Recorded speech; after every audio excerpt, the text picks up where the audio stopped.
मैं डॉक्टर पूर्ण प्रकाश जाटव, हिंदी विभाग सहायक आचार्य, स्वर्गीय राजेश पायलट राजकीय स्नातकोत्तर महाविद्यालय बांदीकुई। छात्रों, अपन ने बात की पिछले चैप्टरों में हिंदी उपन्यास, हिंदी कहानी। आज हम बात करते हैं हिंदी नाटक का उद्भव में विकास। देखिए, हिंदी में नाटक लिखने की परंपरा का सूत्रपात भारतेंदु बाबू हरिश्चंद्र से ही मानना उचित होगा, क्योंकि इनसे पूर्व नाटक नाम से जो रचनाएं हिंदी में उपलब्ध होती हैं उनमें नाट्य कला के तत्वों का अभाव है। प्राणचंद चौहान कृत रामायण महानाटक 1610 ईस्वी तथा कवि उदय कृत हनुमान नाटक 1840 ईस्वी में पद्यात्मकता है तथा ये नाटक नाट्य रचना नहीं मानी जा सकती।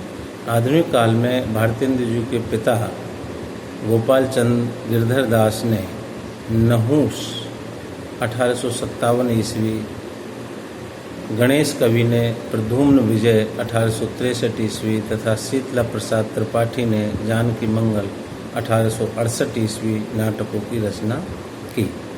इनमें से अंतिम रचना ही नाट्य गुणों से संपन्न है, जिसमें जानकी मंगल। किंतु तब तक भारतेंदु जी का विद्या सुंदर 1868 ईस्वी नाटक प्रकाशित हो चुका है, जो संस्कृत के चौर पंचाशिका का हिंदी अनुवाद है। भारतेंदु जी ने न केवल हिंदी में मौलिक नाटकों की रचना की, अपितु उन्होंने दूसरी भाषाओं की श्रेष्ठ नाट्य रचनाओं के अनुवाद भी किए।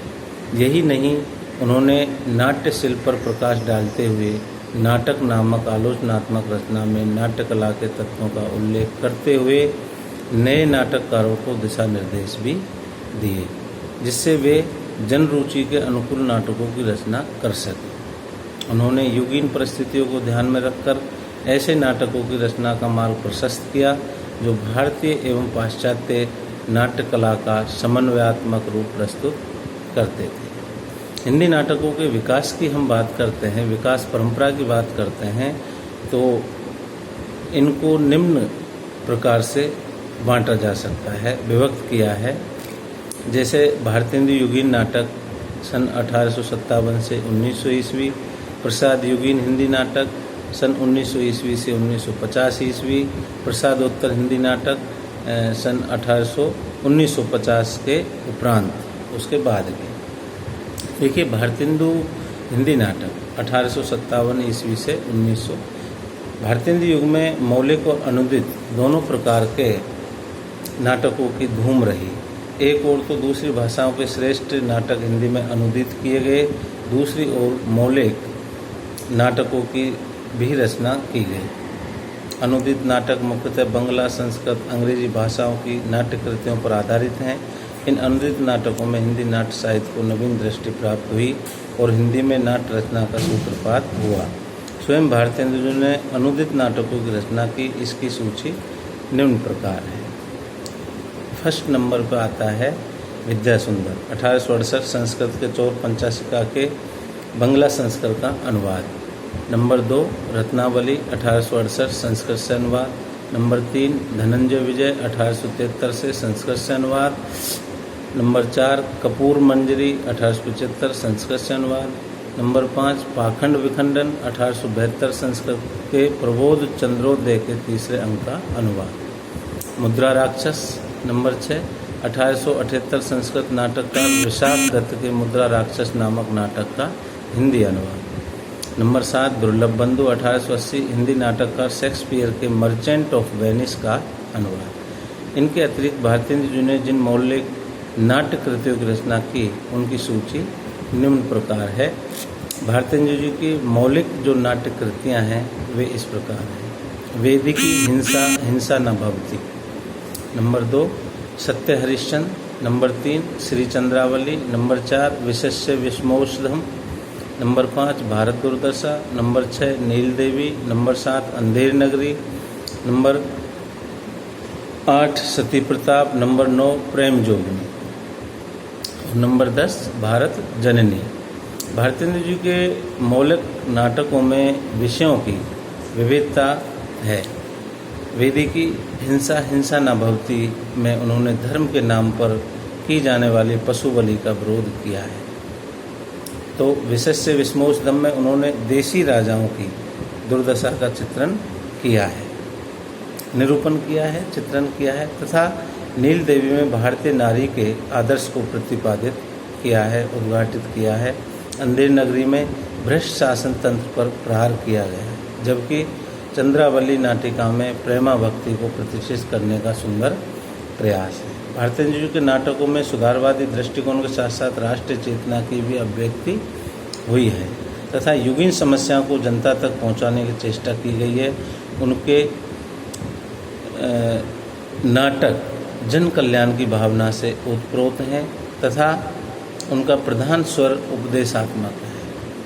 उनके जो भी नाटक हैं उपदेशात्मक है, जन कल्याण की भावना उनमें मिलती है, उनकी प्रधानता है। अतीत गौरव एवं ऐतिहासिक श्रेष्ठता का प्रतिपादन करने का बीज भारतेंदु युग में ही पड़ गया था, जिसका विकास भारतेंदु युगीन नाटकों में दिखाई देता है। भारतेंदु जी ने अपने समय में दर्शकों की रुचि को पुरस्कृत करने का प्रयास किया और पारसी थिएटर की व्यावसायिक मनोवृत्ति से उत्पन्न हीन रुचियों, दृश्यों एवं गीतों का प्रबल विरोध किया। उन्होंने संस्कृत नाट्य कला के साथ साथ पाश्चात्य नाट्य कला का समन्वय करके हिंदी नाट्य काव्य को नवीन दिशा की ओर अग्रसर करने का स्तुत्य प्रयास किया, प्रशंसनीय कार्य किया।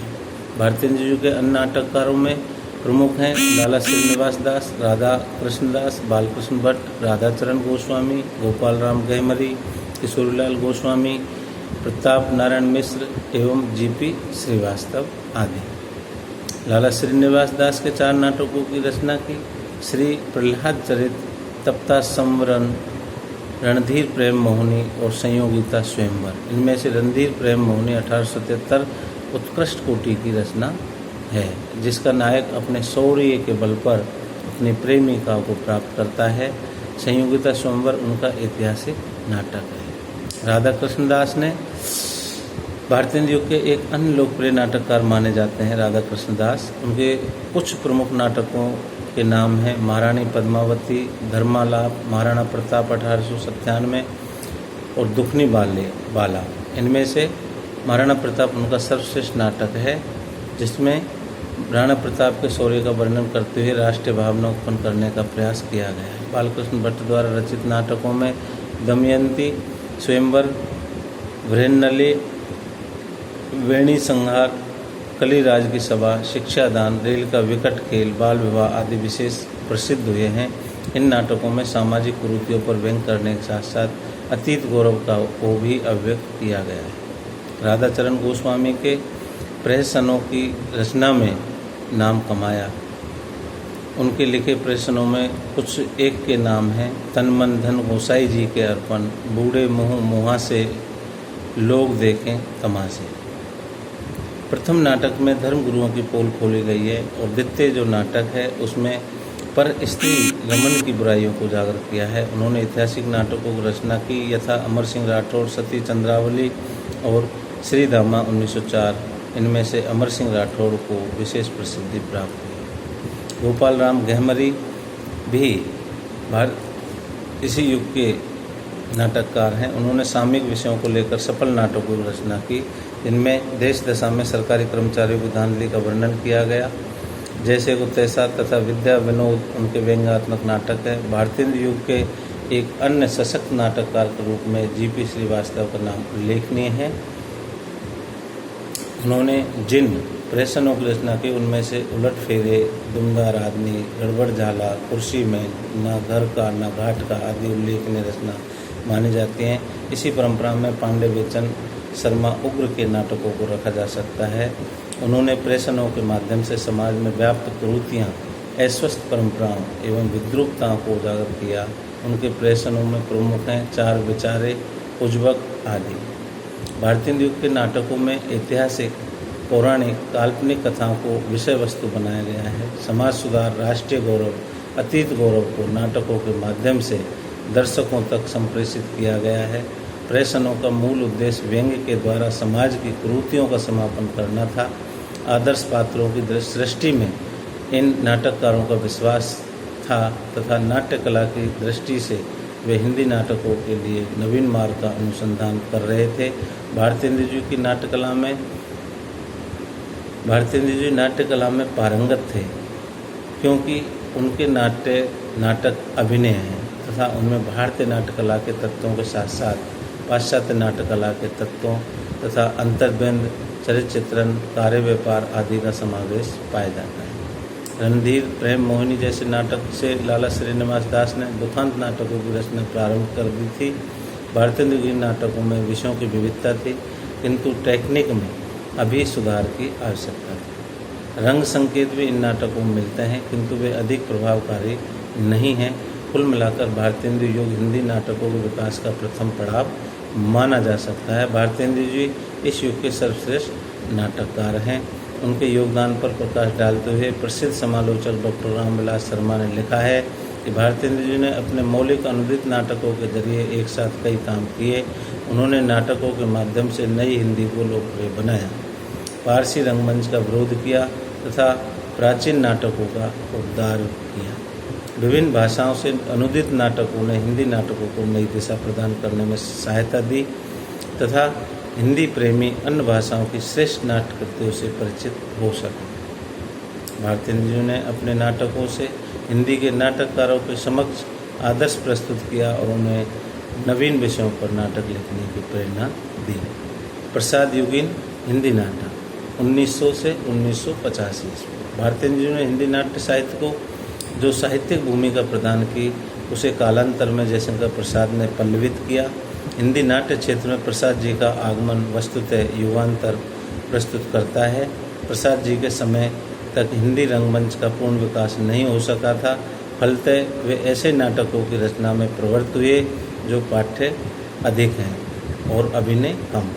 प्रसिद्ध समालोचक डॉक्टर गोपाल राय के अनुसार प्रसाद जी की कठिनाई ये थी कि वे जिस प्रकार के नाटक लिखना चाहते थे उनके अनुरूप रंगमंच हिंदी में नहीं था। हिंदी का शौकिया रंगमंच नितांत अविकसित था, फलतः प्रसाद ने साहित्यिक रंगमंच की स्वयं कल्पना की और इस मानसिक रंगमंच की पृष्ठभूमि में ही अपने नाटक लिखे। प्रसाद जी अपने काल्पनिक रंगमंच को व्यवहारिक रूप नहीं दे सके, जिसका परिणाम ये हुआ कि उनके नाटक अन्य सभी दृष्टियों से उत्कृष्ट होने पर भी अभिनय की दृष्टि से सफल न हो पाए। प्रसाद जी ऐतिहासिक नाटकों की रचना करने वाले हिंदी के प्रमुख नाटककार माने जाते हैं। भारत के अतीत गौरव का चित्रण करने के साथ साथ उन्होंने राष्ट्रीयता की भावना उत्पन्न करने का प्रयास अपने नाटकों के माध्यम से किया। स्वयं प्रसाद जी ने अपने नाटक विशाख की भूमिका में स्वीकार किया है कि वो लिखते हैं कि मेरी इच्छा भारतीय इतिहास के अप्रकाशित अंश में से उन प्रकांड घटनाओं का दिग्दर्शन कराने की है जिन्होंने हमारी वर्तमान स्थिति को बनाने का बहुत कुछ प्रयत्न किया है। प्रसाद जी ने अपने नाटकों के विषय बौद्ध काल, मौर्य काल एवं गुप्त काल से चुने हैं जो भारतीय इतिहास का स्वर्ण युग माना जाता है। देखिए, जयशंकर प्रसाद द्वारा जो नाटक हैं वो निम्न प्रकार हैं: विशाख, अजातशत्रु, कामना, जन्मेजय का नागयज्ञ, स्कंदगुप्त, एक घूंट, चंद्रगुप्त, ध्रुव स्वामिनी आदि। Thank you. नेक्स्ट चैप्टर में अपन चर्चा करेंगे।